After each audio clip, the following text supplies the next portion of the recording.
Assalamualaikum warahmatullahi wabarakatuh. Apa kabar anak-anakku semuanya? Semoga kalian dalam keadaan sehat walafiat ya. Oh iya, tetap semangat ya belajarnya.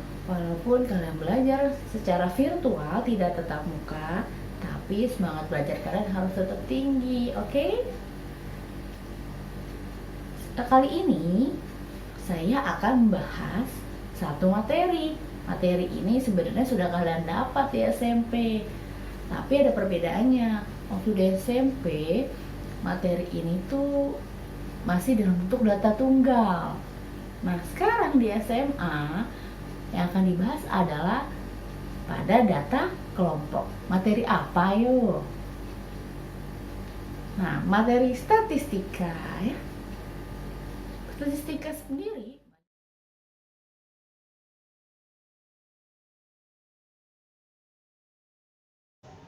Nah, sekarang kita masuk ke materi. Selamat belajar.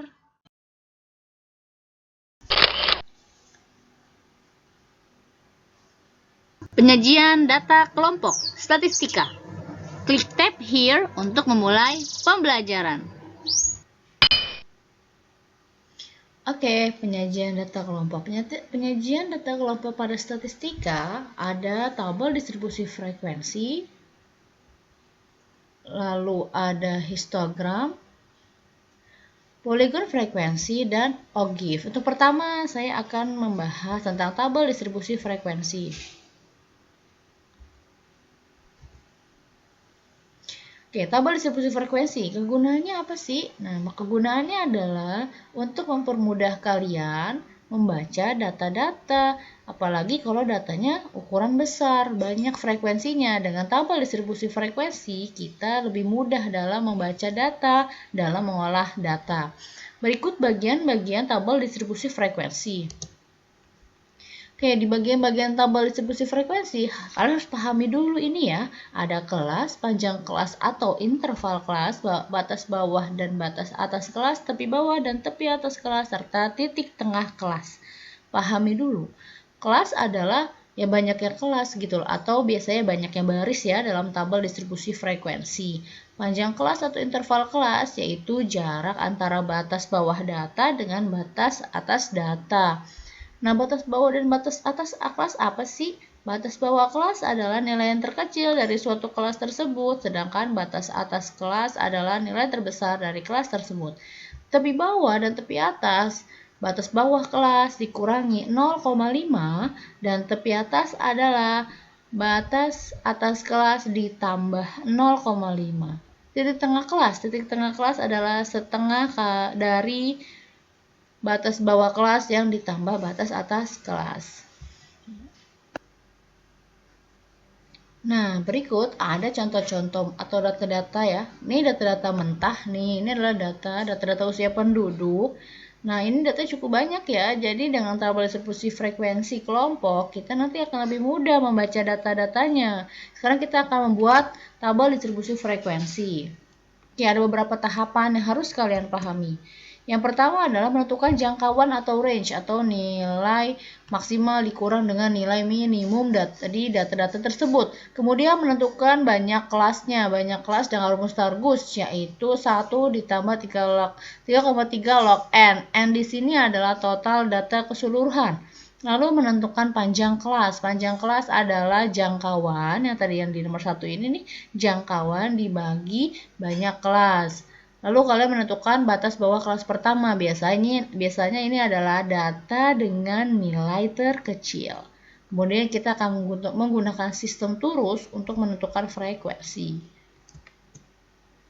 Nah, seperti ini ya. Tadi kan datanya ini ya, ini datanya. Ternyata banyak datanya ada 50 dengan data terbesarnya adalah 66 dan data terkecilnya ada 15 berdasarkan sekumpulan data di sini. Maka jangkauannya adalah nilai maksimum, nilai yang terbesar 66 dikurang 15. Nilai terkecil tadi 15 sama dengan 51. Banyak kelasnya 1 ditambah 3,3 logaritma 50 ya. N-nya adalah total data keseluruhan adalah 50. logaritma n 1,6. Jadi kalian kali dulu ya dengan 3,3 baru ditambah 1. Pembulatan ke atas sehingga banyak kelasnya adalah 7. Nah, seperti ini nih, kelas 1, kelas kedua, kelas ketiga, 4 sampai 7. Lalu panjang kelas. Panjang kelasnya berarti 51, jangkauannya dibagi banyak kelas. 7,2 pembulatan ke atas 8 panjang kelasnya. Oke, berarti kelas pertama dimulai dari data yang terkecil dong ya, yaitu 15. Seperti ini ya, 15. Karena panjang kelasnya tadi 8, ya udah, berarti 15, 16, 18, 19, 20, 21, 22, berarti sampai 22 ya. Nah, gitu. Jadi dihitung. Lalu setelah 22, 3. Itu lagi intervalnya harus 8. Berarti 30. Bukan selisih 23 dengan 30 ya. Kalian harus menghitungnya dari 23. Coba ikutin. 23, 24, 25, 26, 27, 28, 29, 30. Berarti intervalnya 8 dan seterusnya. Berarti 31 sampai 38. Nah, selanjutnya kita akan menentukan torusnya. Nah, gampang nih, kayak di pemilu, tinggal dimasukin nilai-nilai data ini ke dalam masing-masing ke dalam kelas-kelasnya. Nah, sekarang kita coba mengisi ya data-data, kita memasukkan data-data ini ke dalam tabel distribusi frekuensi. Sekarang kita mulai. Misalnya yang pertama, data pertama adalah 19. 19 saya tandain dulu, sudah dimasukkan, berarti masuk ke kelas pertama. Seperti itu ya, anggap aja ini torus. Nah, lalu ke 34 saya tandain dulu ya, artinya data tersebut sudah masuk ke tabel distribusi frekuensi. 34 ada di kelas mana? Oh, kelas ketiga nih. Gitu. Lalu selanjutnya 23 berarti masuk ke kelas kedua.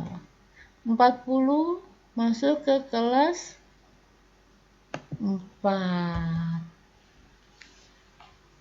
Nah, selesai deh ya tabel distribusi frekuensi kelompok. Gampang kan ya? Nah, selanjutnya saya akan menjelaskan bagaimana membuat histogram dan poligon frekuensi. Histogram itu sebenarnya seperti diagram batang ya. Namun batang-batang itu saling menempel ya. Kalau diagram batang kan ada gap ya, ada jarak. Nah, histogram itu merepresentasikan tabel distribusi frekuensi. Jadi intinya adalah kamu harus bisa dulu nih membuat tabel distribusi frekuensi. Selanjutnya mudah untuk membuat histogram dan poligon frekuensi. Nah, poligon frekuensi apa?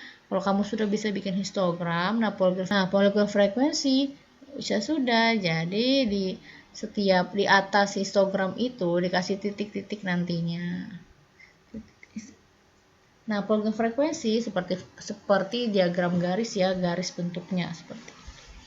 Dia didapat dari nilai tengah atau titik tengah setiap kelas yang ada pada histogram, jadi dikaitkan garis-garisnya. Oke, selanjutnya cara membuat histogram dan poligon frekuensi. Saya akan membuatnya dengan bantuan Microsoft Excel untuk mempermudah pengerjaan kalian. Selanjutnya. Nah, ini ya tadi tabel distribusi frekuensi. Saya akan mencoba menjelaskannya dengan bantuan Microsoft Excel. Jadi membuat tabel histogram dan poligon frekuensi dengan bantuan Microsoft Excel. Check this out.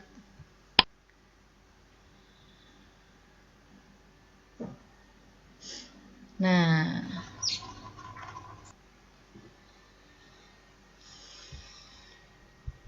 oke, membuat histogram dan poligon frekuensi.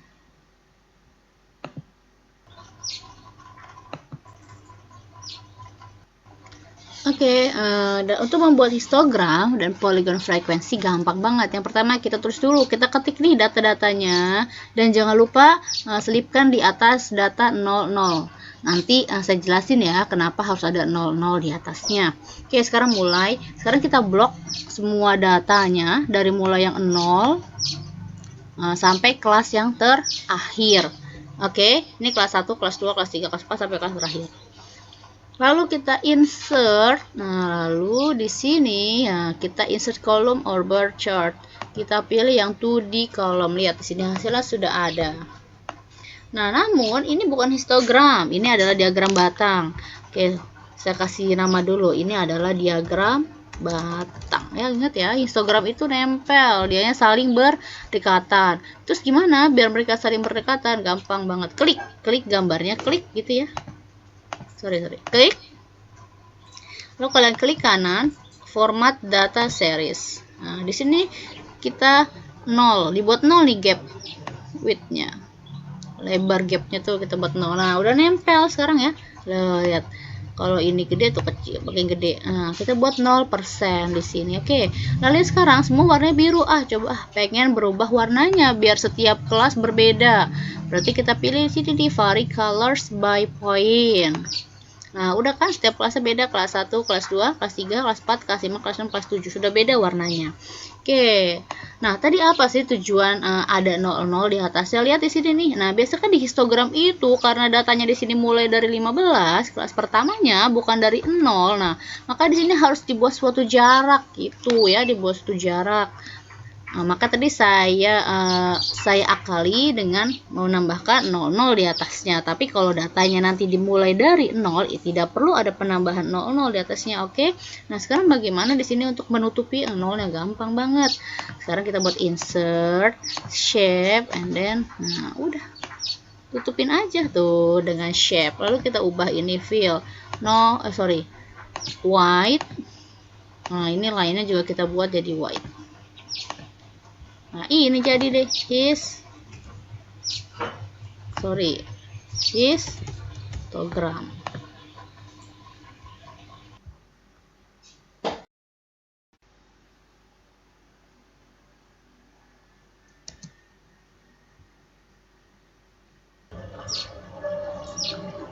Oke, sekarang saya akan mengajarkan cara membuat polygon frekuensi. Gampang banget. Kita tulis dulu data-datanya seperti yang tadi, tapi tidak perlu ada penambahan 00 di atasnya ya.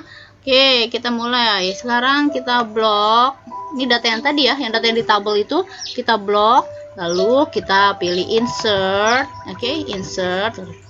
And then kita pilih insert line or area chart. Klik. Oke, kita pilih deh. Oke, selesai. Gampang ya, histogram. Lihat. Di sini chartnya tinggal kita ganti namanya menjadi polygon polygon frekuensi. Oke. Kalian bisa ganti warna di sini sesuai warnanya.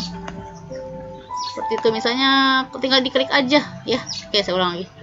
Nanti kalian tinggal klik aja gitu gambarnya. Di sini bisa rubah warna. Misalnya mau merah dan seterusnya ya.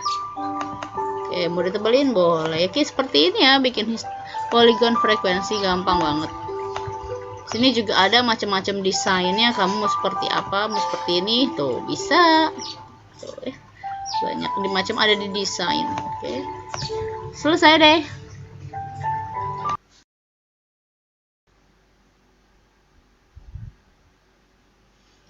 OGIF. Nah, sekarang penyajian data terakhir adalah OGIF. Nah, sebelum membuat grafik OGIF, kita harus membuat tabel baru nih. Nah, di sini kan tabel distribusi yang tadi ya. Nah, harus ada. Nah, dengan ditambahkan lagi kolom tepi atas, frekuensi kumulatif kurang dari, tepi bawah, frekuensi kumulatif lebih dari. Ya, jadi OGIF itu sebenarnya representasi dari suatu frekuensi kumulatif ya, kurang dari dan lebih dari. Ada OGIF positif dan OGIF negatif. Kalau OGIF positif berarti representasi dari frekuensi kumulatif kurang dari. Kalau OGIF negatif berarti representasi dari frekuensi kumulatif lebih dari. Nah, sekarang kita isi dulu ya tepi atasnya dan frekuensi kumulatifnya, tepi bawahnya ya. Kita isi dulu sekarang tabel-tabelnya yuk.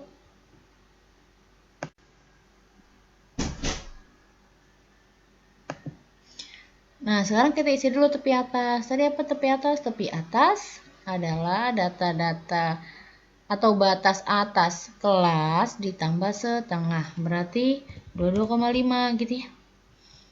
Batas atas kelas ditambah setengah, 30,5.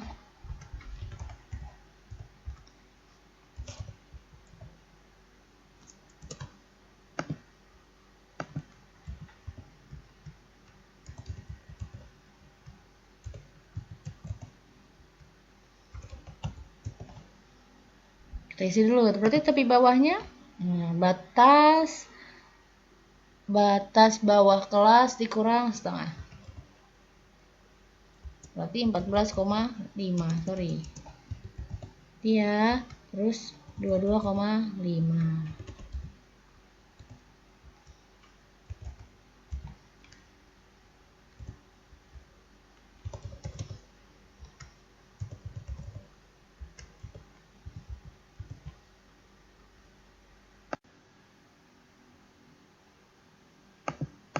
Sekarang kita isi deh frekuensi kumulatif lebih dari. Nah, patokannya ke tepi bawah, berarti 14,5. Banyak data yang lebih dari 14,5. Ya, semuanya berarti ya 50.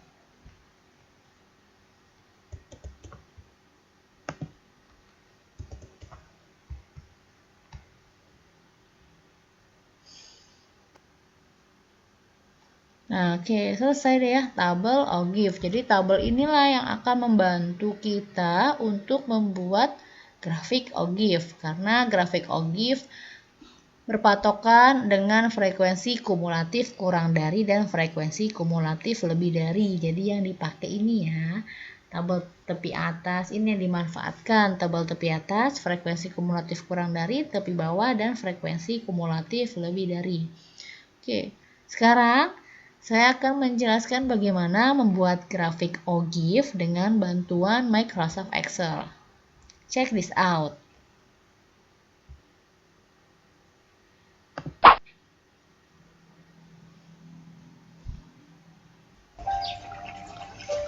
Oke, sekarang saya akan menjelaskan bagaimana membuat OGIF di Microsoft Excel. Kalau di kertas, saya yakin kalian sudah bisa mengerjakannya. Oke, saya akan jelaskan dengan menggunakan Microsoft Excel. Yang pertama tadi kita sudah punya tabel ya. Nah, tabel frekuensi kumulatif kurang dari dan frekuensi kumulatif lebih dari. Ini tepi bawah kelas dan ini tepi atas kelas. Nah, sekarang kita tulis dulu datanya. Datanya dimulai diketik dari tepi bawah kelas pertama yaitu 14,5 sampai dengan tepi atas kelas yang terakhir 70,5. Lalu kita buat lagi kolom frekuensi kumulatif kurang dari dan frekuensi kumulatif lebih dari. Frekuensi kumulatif kurang dari 14,5 kan 0 ya, karena di sini kan frekuensi kumulatif kurang dari mulai dari 22,5 nih 10. Nah, berarti 0.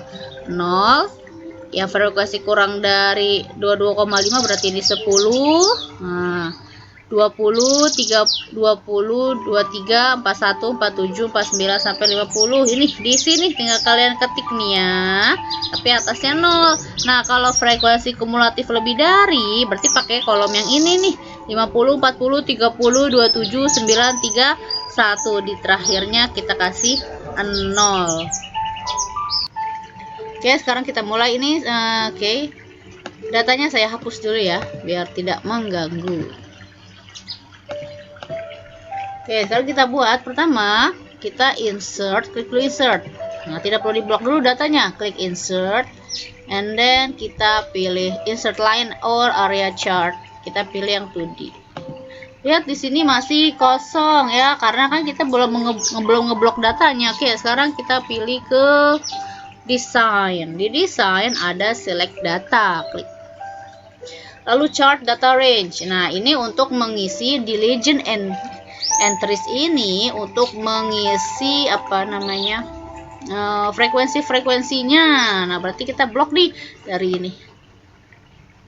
Oke, frekuensi kita blok pas. Nah, ini horizontalnya berarti kan keterangan tepi bawah dan tepi atasnya. Oke, sini kita edit dulu ya, karena di sini muncul 1, 2, 3, 4, 5. edit, lalu kita blok lagi tepi bawah sampai tepi atas. Oke, selesai deh, lihat sudah jadi kan. Nah, poligonnya sudah jadi, cepat kan. Nah, oke deh. Polygon, sorry, GIF. GIF. Ya udah, berarti yang biru adalah OGIF positif, yang oranye adalah OGIF negatif. Selesai, cepat kan. Nah, makanya menggunakan aplikasi itu yang cepat pengerjaannya gitu, dibandingkan dengan menggambarnya di kertas atau buku ya. Oke, sekian.